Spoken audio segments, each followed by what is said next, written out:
Hey y'all, hope you're doing well today. Doing another solo Deathless run with Duchess. Here are my relics up on screen. Got the Auger relic with stamina recovery upon landing attacks, Chilling Mist, partial HP restoration upon post damage attacks, Bloodborne Rally, Bleed, and some extra endurance. Why not? Can't go wrong with some extra endurance. Okay, fighting Everdark Auger.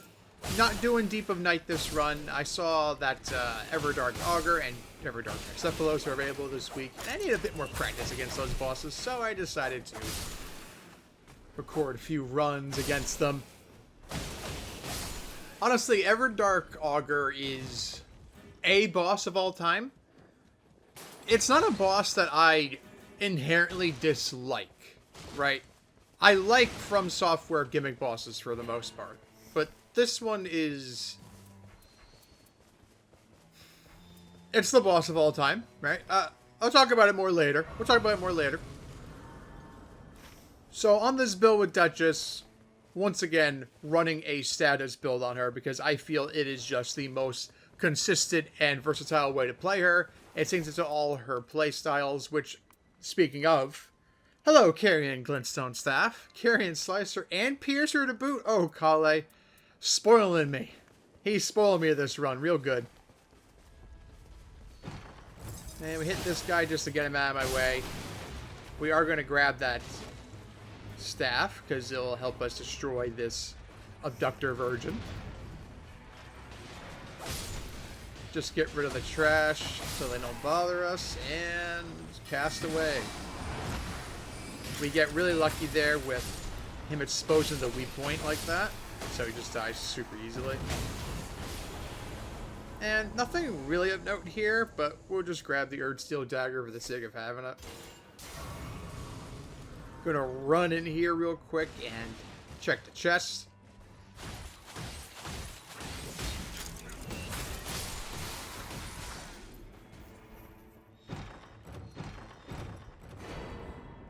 So, yes, a reason why I run a status build on Duchess instead of a full mage build on Duchess is for the consistency. And also because I find it most fun to play her in the way that the game tries to advertise her as, which is a melee spellcaster hybrid. Which the best way to play Duchess melee-wise is, I think, doing a status build. Why specifically am I doing Frost and Bleed and not Frost Poison for that extra damage increase when proccing poison effects? Well, simply put, I find that the frankly crazy burst damage you get from Frost and Bleed procs together to be far more appealing and effective generally across both solo play and cooperative play. Duchess melts most enemies very fast with this build, and you're gonna see that take place right here because Christmas comes early and the Everjail gods give us a Godskin Apostle, and he's already mostly dead. Pop the ult there just for the heck of it, why not? Duchess ult comes back very fast, and he's dead. He's dead. Getting the Frostbite and Bleed procs very close to each other and then restaging them both just provides stupid burst damage. And a status build is less so of a specialized focused, only focusing on the status aspect of the build, and it's more so it just boosts Duchess's versatility. Because now I have Carian Slicer, and Frostbite is going to further enable the damage of that spell. True, I don't have any improved Carian Sword Sorceries on this build. Don't need them. Don't need them. Could you do something extremely funny with that? Absolutely. If you get 3 improved Carian Sword Sorceries and you happen to get a Duelist Moonblade, oh, the funny writes itself. However, what this build lacks in funny, it has in consistency. And in a game like Elden Ring Nightreign, where it's of course very RNG on what you get during the run, because you might not get a Carian Slicer, you may not get a Shattering Crystal, consistency is key. And having a very powerful status build that works on the vast majority of enemies just makes sense. Duchess's low arcane is irrelevant because her dagger attack speed is so lightning quick. And as you can see there, I'm using her dash, her dodge, to dash in very fast, almost like I'm playing Bloodborne. When I play Duchess, I'm just in Bloodborne mode all the time, really. I take a hit there, I don't really care, die. That guy... Nice Cavalry died so fast there. A boss that notoriously just runs around constantly, right? He's always hopping around like a jackrabbit. But here, it just didn't matter. It just didn't matter because we killed him so fast. That's the power of just having obscene burst damage.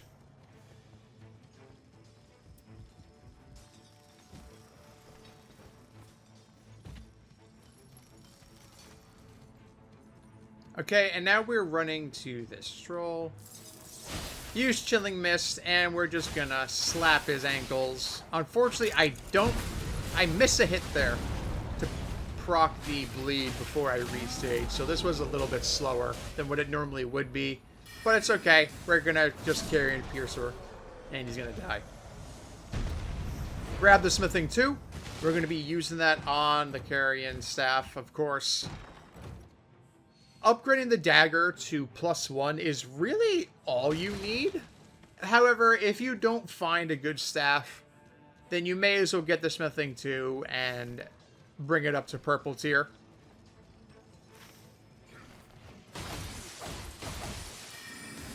In my last video, I displayed a run where I purposefully did not go for any sorceries with Duchess, with the same exact build. Only use the starting dagger and whatever other dagger I might have found, and it went very smooth. And I did that run just to show that Duchess doesn't need sorceries to be amazing. Her starter kit is already very good. You just need to make a few tweaks to it to really get it being super strong. And what further emphasizes that is giving her Bloodborne Rally on top of the stamina recovery upon landing attacks. These two relic effects really just take her to a whole new level in terms of aggression. She turns into this rabid animal that never lets up on the aggression. Again, playing her like you would Bloodborne. And yes, we're going to go for this Bell-Bearing Hunter at level 7. Just don't get hit. Just don't get hit. It's that easy, you know what I mean? We're playing Duchess. We're playing the evasion tank character. Just don't get hit. Fighting this guy with no damage negation at all is very dangerous, though. Without, you know, at least without a improved negation of full HP. We do get the stance break there. Going to go for that crit. Something else that's very good about Duchess's starting weapon is that it deals 130 crit damage, which is only 10 less than the Misericord. So it's very good to keep that stance damage up with her heavy attacks. And again, the constant aggression. You can see my stamina bar, and with every hit, it goes up just a little bit. And being that we're using daggers that already don't use a ton of stamina, we're able to just keep the aggression up. Constantly reapplying status effects, restaging it, going in with Carian Slicer. Darth Vader here just doesn't stand a chance. And thank you for some more alt gauge. Get a restage. I'm trying to get a bleed proc here. I didn't manage to get it, but Carian Slicer gonna finish it off.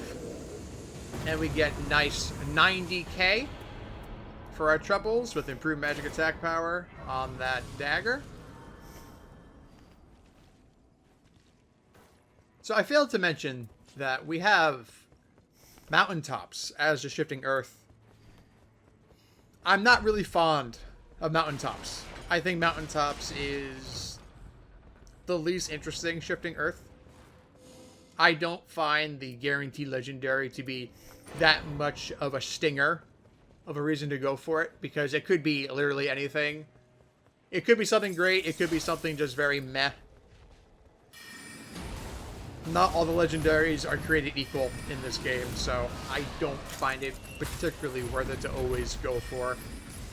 I would rather just stay in Castle and clear it out. Like, if Castle was Trolls this run, I would have went to Mountaintops, but it's Banished Knights, which is good. It's fine. It's no Crucible Knights, but it's fine. And we're going to restage, and he's going to die due to bleed. See, that's another reason why I tend to prefer Frost and Bleed. We're going to take the physical damage against here. Why I tend to prefer Frost and Bleed versus Frost and Poison is for instances like that. If I had Poison there, that restage wouldn't have defeated that Banished Knight nearly as fast. You trade more steady damage with a Frost and Bleed build. I'm sorry, with a Frost and Poison build for the burst damage that a Frost Bleed build gives you, which I value more.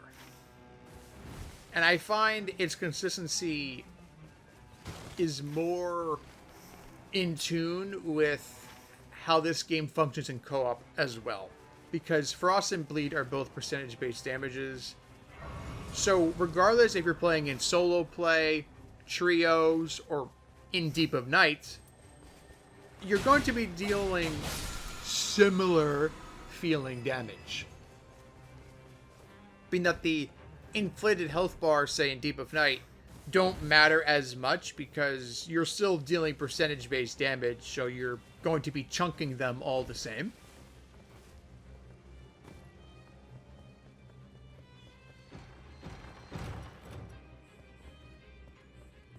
And it is a very nice thing because now you don't have to worry so much about RNG and getting a very good staff or whatever it is you might be looking for, like a seal if you're running the Faith Duchess build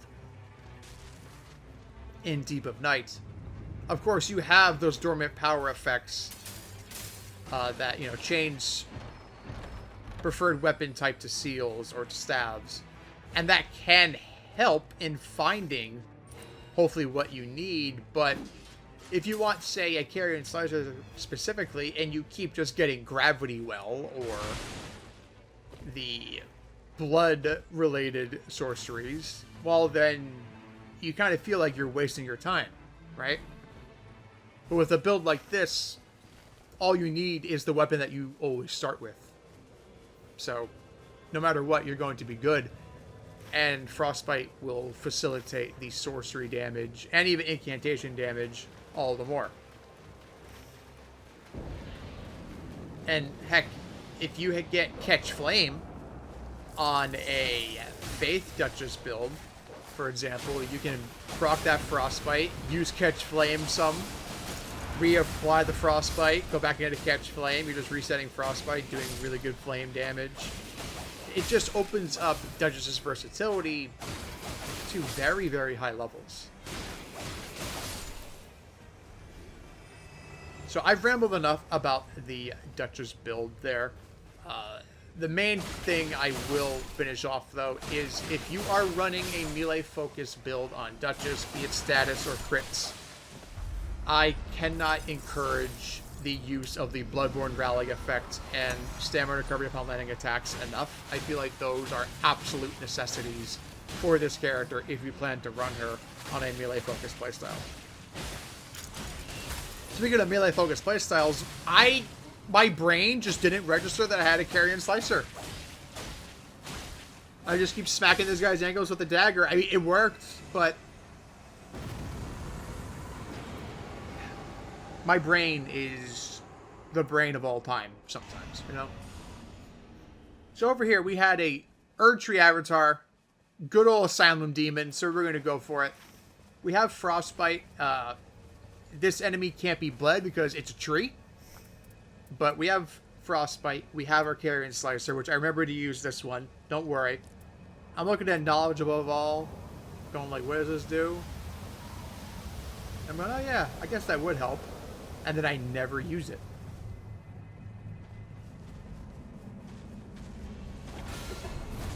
Okay, Erdtree Avatar. Get it open to use Chilling Mist safely. Proc the Frostbite. We're going to restage it. And now Carian Slicer. I tried to backstep that for the aura. Failed aura.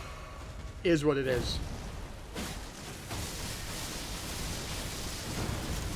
Something to keep note as well when using Carian Slicer is that it is faster to use it after another action like a dodge or a dagger attack. Yeah, just look at how much more damage you're getting with the frost.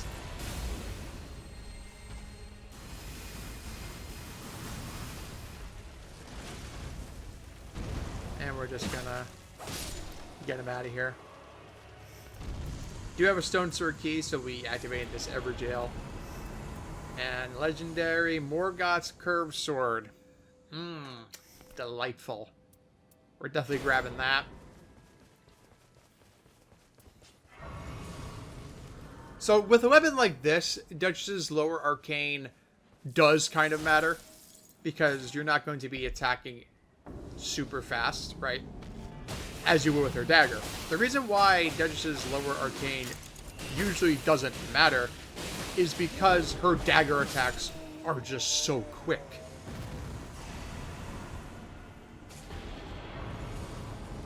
But when you're using something like, you know, I don't know, if you're using a Flamberge Greatsword on Duchess in Deep of Night, you have the Vigor and Strength Relic. You probably do just fine, still, because of restage. But you definitely will be applying status slower because you aren't using her dagger. Or just a dagger, I should say. Not specifically her dagger. If you get a cold Wakizashi, you hit the lottery. Cold Wakizashi, I think, is actually Duchess's best dagger. Only behind Glintstone Chris and Black Knife, Blade of Calling. But honestly, no, depending on the situation, I would say a Cold Wakizashi is Duchess's best possible dagger roll. It's insanely good.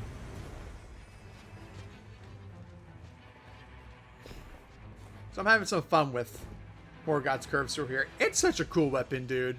Morgoth really is just one of the coolest bosses in Elden Ring. I really need to do a run with this weapon in vanilla Elden Ring. Another improved magic attack power. We're going to grab that. So I didn't grab the other one earlier because I wasn't sure if the same percentage stacked with itself, but since recording this, I have learned that it does. So knowledge for next time. We get the Sentient Pest invasion here, but this was honestly the least offensive one ever. Because it's literally straight up the hill. And once I realized that, I kind of was just laughing to myself. This invasion is... honestly, it's annoying, but the reward for it is one of the better ones. The best one you could get is, I think, Libra. You get Libra day one. You pay him off, you get improved physique. That's actually peak. Improved physique gives you a 20% boost to your HP, FP, and stamina. The trick is that you just can't die. Like, actually get a you died before you fight either the Night 1 or Night 2 boss, depending when you get him. That's why getting him in Night 1 is so good, because after Night 1, you'll just have 20% more HP, endurance, and FP for the rest of the run. Which is equivalent to, like, what feels like 5 level ups, you know? It really is crazy good. So here, I'm still looking for more damage negation passives, successive attacks to negate damage, improved negation of full HP, especially successive attacks to negate damage. It has easily the best damage negation passives for Duchess, period. I would also argue that she very obviously uses it the best out of all the characters. Her starting weapon facilitates successive attacks. And using her charge heavy attacks can also help you proc it very quickly too. We do get improved negation of full HP, so we get rid of... Yeah, we get rid of that. And we go for improved negation of full HP to have something. But another thing, Duchess's uncharged heavy attacks are actually very good at proccing successive attacks to get damage on stronger enemies, such as POI bosses and Night Lords. Very, very good at that. And we're just going to Carian Slicer here. We get hit. Don't really care. He's dead.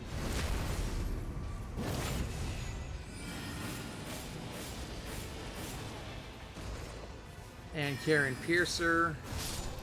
Get out of here, bro. And nothing really that great here. I think I opt for, yeah, I just opt for more HP. Why not? You can never go wrong with just having bigger red bar. While casting spells, I don't know what to take. If you find improved damage negation upon landing charge attacks as Duchess, also grab that, because her charge heavy, her one-handed one, is very good.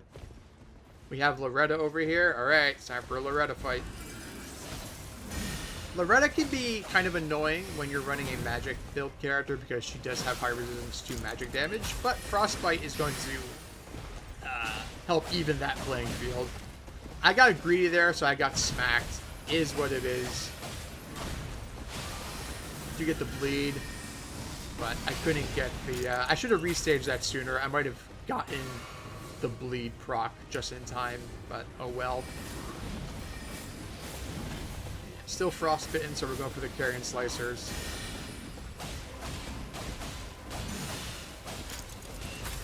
We're going to have to try to reapply that Frostbite. Get the stance break though, 20% more damage while their stance broken.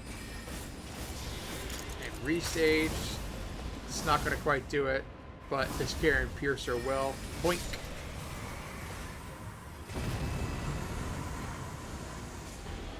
That is a funny seal and staff. I definitely go for the staff. I love Gravity Well as Duchess, even though I didn't use this staff at all during this run. But I absolutely love Gravity Well. It's such a good spell, I think. I wouldn't take it over a Carian Slicer or a Shattering... Well, maybe a Shattering Crystal. Really depends. Shattering Crystal uses so much FP, while Gravity Well doesn't. It really depends on what my build is looking like at that point in the run. Which is really just one of the joys of this game, right? Your build is always changing and evolving, just what feels like every minute. Or you could hyper fixate and focus on like a certain playstyle like I'm doing in this run. Because I really wanted to showcase how well a status relic build on Duchess does when paired with arguably her best sorcery in Carian Slicer. Shame that we're not going to mean nothing for the Night Lord, but oh well. Good old Auger, right? Gonna reapply that. Bleed proc. I should have just ran away.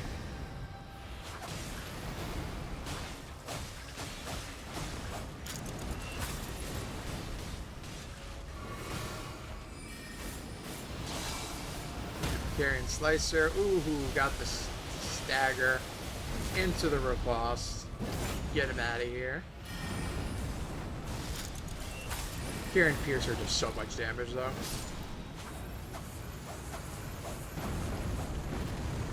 Everyone gasses up Carian Slicer, and rightfully so, but Carian Piercer is something fierce. Because it does pierce damage, it does high magic damage, so yeah, it's a recipe for just big boy damages. really all of the Carian sword sorceries are just so good. Like, the Carian Knights had a plan, man. The Carians were scheming something fierce, dude. If you know your Elden Ring lore, then you know that's true. The Carian Knights were not to be messed with.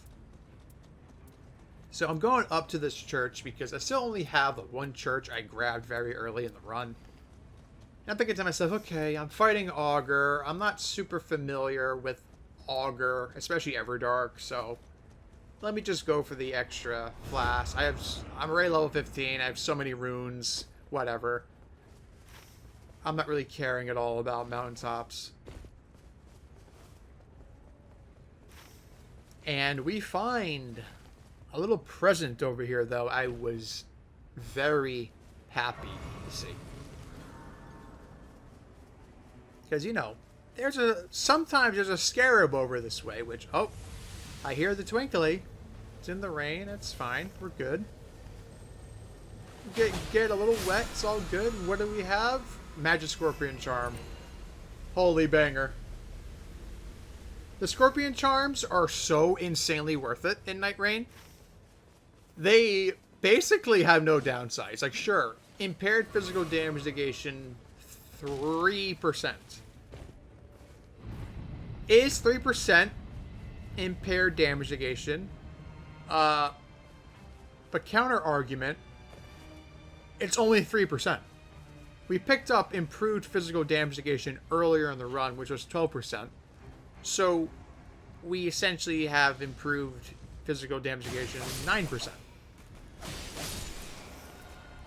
And we get damage negation upon landing charge attacks. I do just trade that out. Because at this point, I'm thinking I just really want some more damage negation stuff. And I really wasn't using gravity well. The passive was doing nothing for me. I'm not using fire damage, so may as well just go for a passive that is going to be actually useful on me.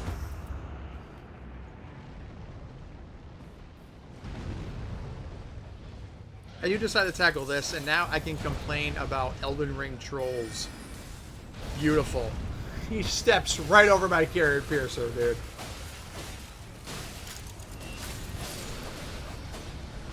I'm just saying, the only good troll in Elden Ring in general is EG.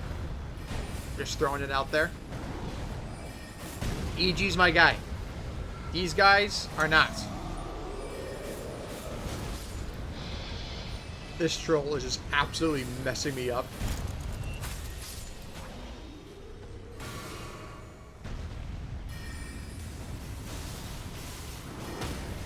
The rain actually saving my butt there.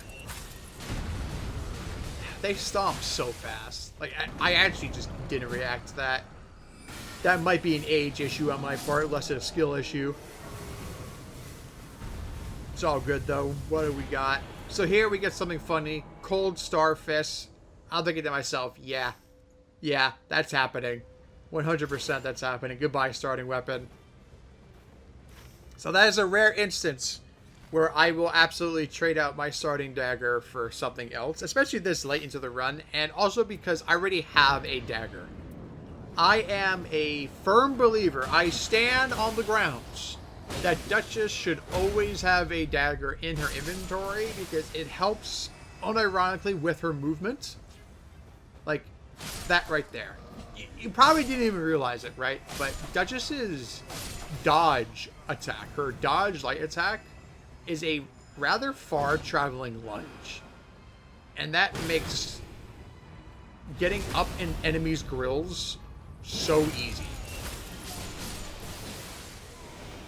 And also on the principle that her dagger moveset is just really friggin' good, man. But we're just going to do charge heavy attack, funny ha-has with Starfist, because that's what you do when you get Starfist. Whether you get out a Raider or a Duchess, it's just what you do.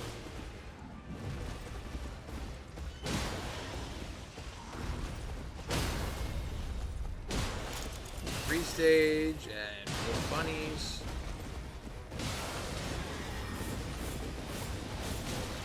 we got the Frost, though, we're going to go into Carian Slicer stuff. Oh, yeah. He's donezo. Goodbye. I just unlock over the other guy because I know he's dead. He's running to the rain. Alright.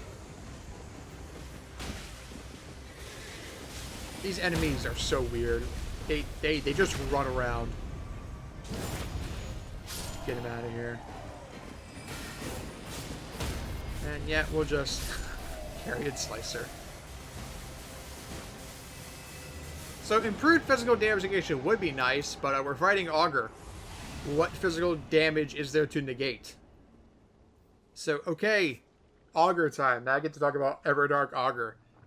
And kind of the gimmick bosses in general. For the record, I really like a lot of From Software gimmick bosses. I really loved playing through Demon Souls for the first time. I actually had a lot of fun with it, despite playing it after Bloodborne, Dark Souls 3, and Elden Ring. I really enjoyed Demon Souls. And part of that was because of the variety of bosses that the game had to offer. I thought it was really fun. But Everdark Auger is definitely trying to be, you know, that gimmick fight. It has a Storm Ruler and everything. Storm King, I felt, was a really cool boss. It was fun, very cinematic. But the best Storm Ruler fight in the series is Rykard. I don't think anyone realistically is going to disagree with that.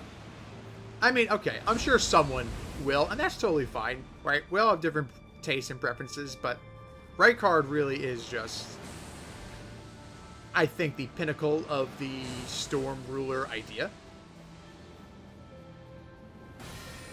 However, I do think Everdark Auger with the Storm Ruler we have here is actually pretty cool. I like the fact that you have these fast beams.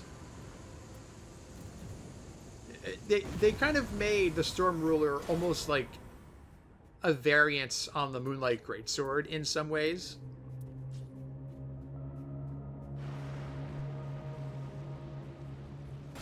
I will say that the spectacle of this fight, just the visuals of it really is stunning. I have no doubt that the people who worked on this boss visually were very happy with it, because I know I would have been. But unfortunately, this boss puts you to sleep in the game and IRL.